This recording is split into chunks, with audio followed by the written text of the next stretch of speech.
Hi there, my name is Charlie Wilt, and I'm a senior at Pepperdine University. I'm with a group called Crossbridge Consulting, and as a part of our senior capstone course called Service Leadership, we have been working with Drybones Denver.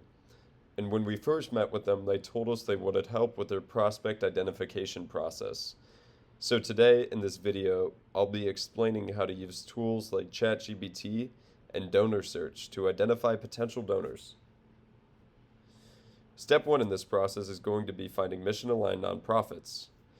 If we find mission-aligned nonprofits, we can take that nonprofit, similar to Drybones, and we can put it into Donor Search.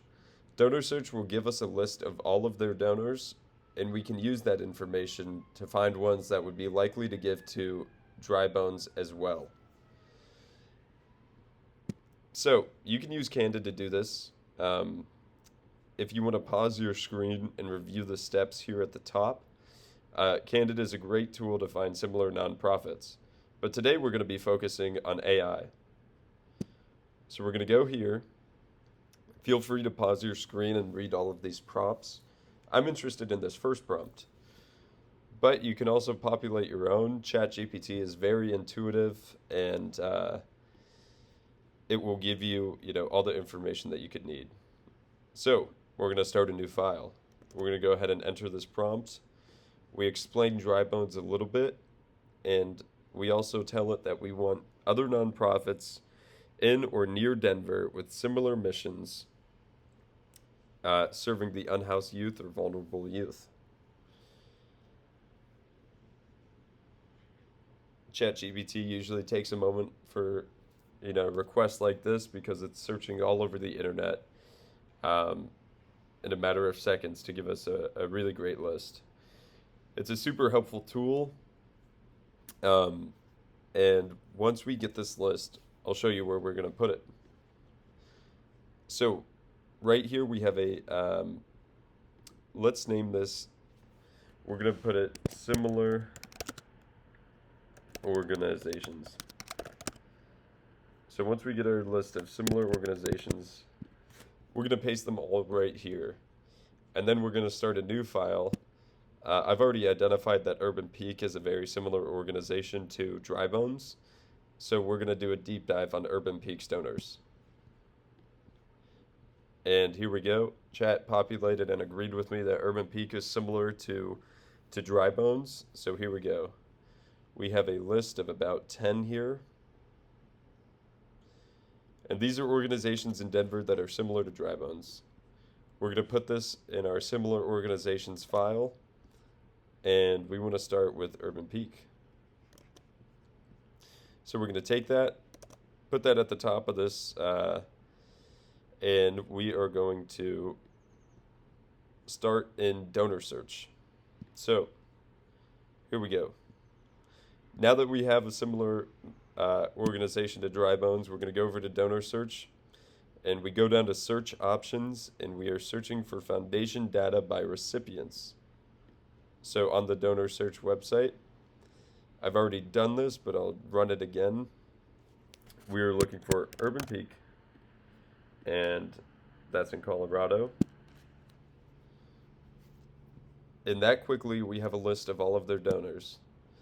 So at the bottom, you can see they have 77 donors, and we're going to take this list and use AI to find the ones that are most likely to give to us. Let's go to the top here and take all of these.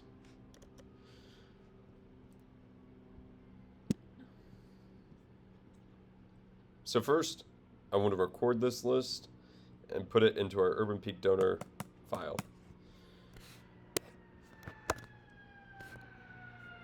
Here's our unedited list of all of Urban Peak's donors.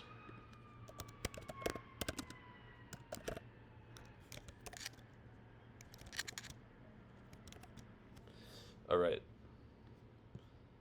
I'm going to format that nicely, and we're going to take that list and paste it into ChatGPT. Now it looks messy, but Chat is very intuitive, like I was saying before, and it can make sense of all of this information. So after that, we're going to go to our slideshow, and I want a prompt that's going to help us filter out this list. So in this prompt, we're telling chat that it is a philanthropy analyst helping Dry Bones Denver to, we give a little bit of a background on Dry Bones, but we give a list of donor names, and we want it to return the top 20 donors whose focus and giving history most likely align with Dry Bones. Now you can pause your screen and read through this entire prompt, and at the bottom, it eliminates websites that specifically say no solicitation. So I'm going to go ahead and screenshot this and just paste this photo right into ChatGPT. So now that we have our screenshot over here, our photo is inserted, and let's see what it does. And I just want to emphasize, how easy this process is. I'm doing it start to finish, and this video will probably be 10 minutes by the time I'm done with it. But yeah, we are going to get a list of 20, and from that list of 20, we're going to enter even more filters to identify the best possible choices to reach out to.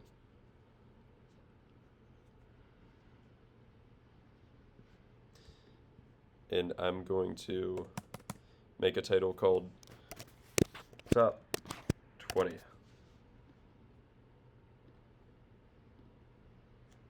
And it's still thinking about this, sorting through, 77 foundations right now. So we want it to give us the best possible choices. Now I recommend getting ChatGPT 5. I believe it's $20 a month.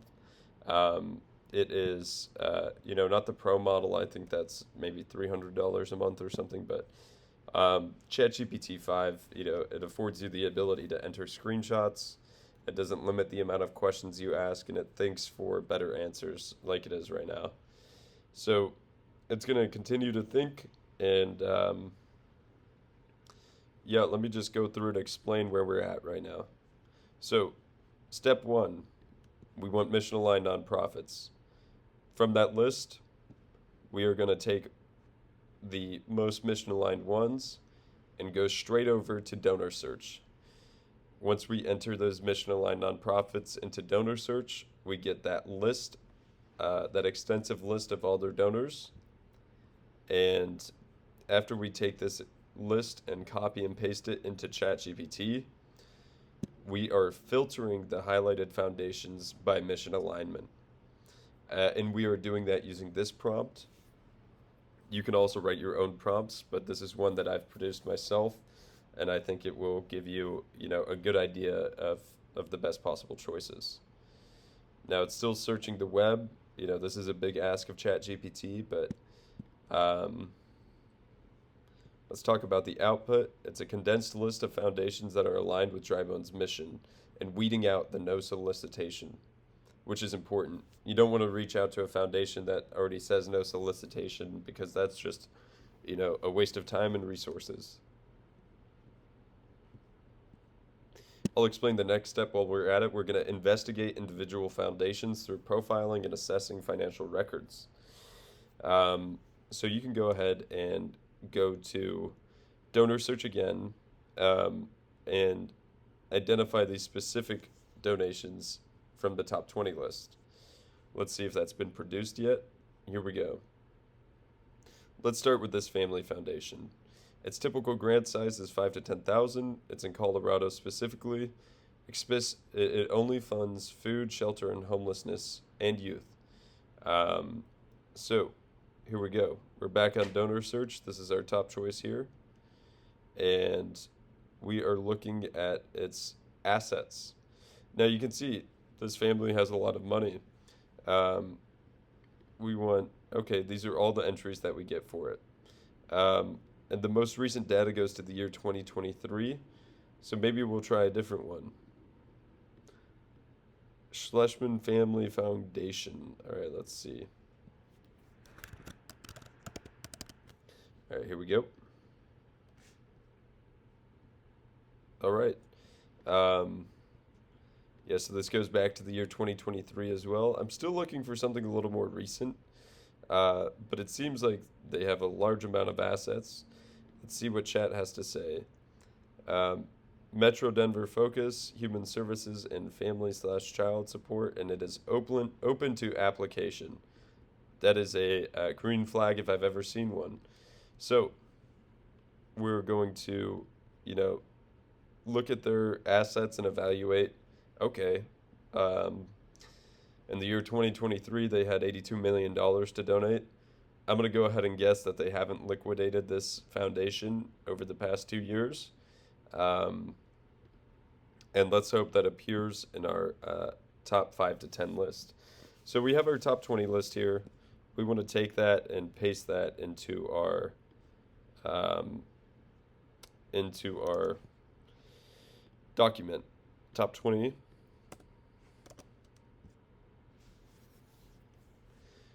And after that, let's go ahead back to the slideshow. And this is explaining, the assets. So all of this information can tell you, grant sizes and their um, foundation size too, because sometimes you'll see that a foundation has been liquidated. So it's important to review this before reaching out with a proposal. And here we go. Now we're going to take this prompt and put it in the chat just like we did the last time. Because out of this list of 20, we want only the best choices. Here we go. Out of the list of 20, I want the top 5 to 10 donors. But I'm realizing that's not the right prompt. Let us see here. Here it is.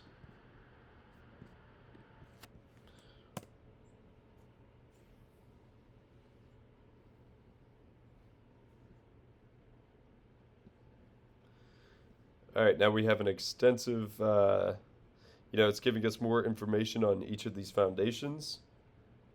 And we can use that information in our, proposal. Let's go ahead and make a proposal while we're at it. So let's evaluate the best fit for immediate outreach. And here is one more prompt. Okay, so it's already given us the 5 to 10 donors. I'm going to tell it, I'm just going to go ahead and tell it to make a proposal for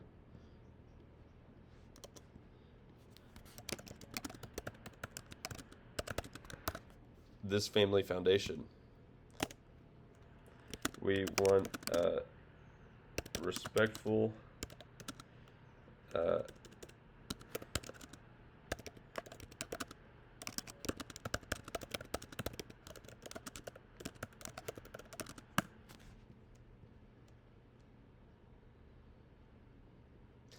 all right, just like that, we have a tailored, respectful draft proposal letter to this family foundation that aligns with their giving patterns. It's written in a tone that they typically respond well to. It's concise, relational, and mission aligned. It's not overly formal, but it's clear and it's heartfelt. We want a grant of $15,000. We explain Dry Bones. They support over 400 youth each year. And just like that, we are in business.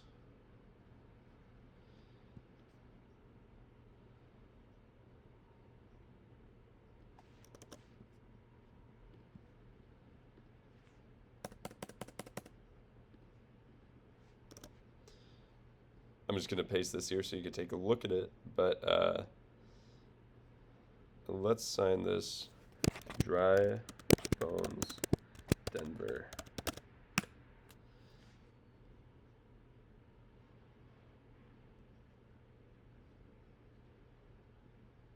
All right.